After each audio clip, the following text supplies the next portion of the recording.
നിങ്ങൾ ബാംഗ്ലൂർ വന്നിട്ടുണ്ടെങ്കിൽ ഒരിക്കലെങ്കിലും കാണേണ്ട ഒരു സ്ഥലമാട്ടോ ഐക്യ. ഞാനിത് പറയാണ്ടായ കാരണം എന്താ വെച്ചിട്ടുണ്ടെങ്കിൽ ഇത് കണ്ടിറങ്ങിയപ്പോൾ ഞാൻ നെട്ടിത്തരിച്ചു പോയി ഗൈസ്.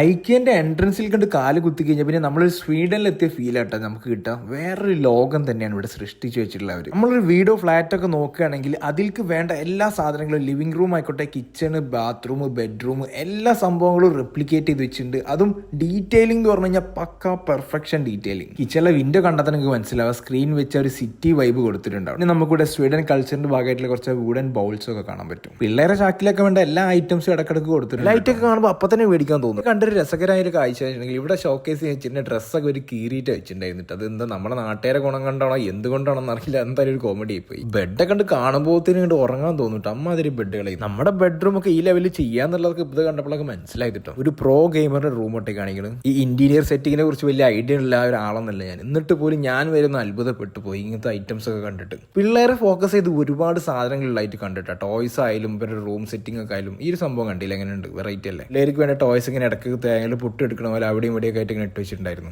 കാണുമ്പോൾ ചില്ലറ പൈസക്കുള്ള സാധനമാണെന്ന് തോന്നുമെങ്കിലും അല്ല, ക്വാളിറ്റി ഉള്ള അത്യാവശ്യം റേറ്റ് ഉള്ള സാധനം തന്നെയാണ്. നമ്മൾ ചെറുതായിട്ട് ഒരു സ്വീഡൻ റെസ്റ്റോറൻറ്റ് ഫുഡൊക്കെ കഴിച്ചിട്ട് തിരിച്ചു വന്ന് കുറച്ച് ബാത്റൂം ഒക്കെ കണ്ട് ഞാൻ അപ്പം കുളിക്കാൻ തോന്നും. അമ്മാതിരി ബാത്റൂമുകളായിരുന്നു. ചുരുക്കി പറഞ്ഞ ഒരു ഡേ മൊത്തം സ്പെൻഡ് ചെയ്യാനുള്ള ഐറ്റംസ് ഉണ്ട്. എടുത്ത് പറയേണ്ട ഇവരെ ഭീകരമായ വെയർ ഹൗസ് ആട്ടോ, നെട്ടിപ്പോയി. ഇൻഡോർ പ്ലാന്റും കണ്ട് നമ്മൾ 1-2 സാധനമൊക്കെ പെറുക്കി കൂട്ടി സെൽഫ് ബില്ലിംഗ് ഒക്കെ ചെയ്തിട്ടാണ് അവിടെ നിന്ന് പോയിട്ടുണ്ടായിരുന്നത്.